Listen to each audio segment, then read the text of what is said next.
I remember on the open day, one of the lecturers said, Hull is what you make of it.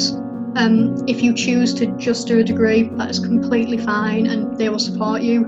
But there's so many extra activities you can do alongside it. There was a mentoring scheme where you can be put in contact with anyone from whatever background you want to go into. It helps you direct yourself to which route you want to be in. When I've applied for internships and everything, everyone always brings it up and says, so what does e-mentored mean? How did you do that? It's something very interesting to put on your CV. There's a Bloomberg sub-suite, there's Microsoft certificates, there's so much you could get involved in to help enhance your employability. I've always had very consistent contact with my lecturers.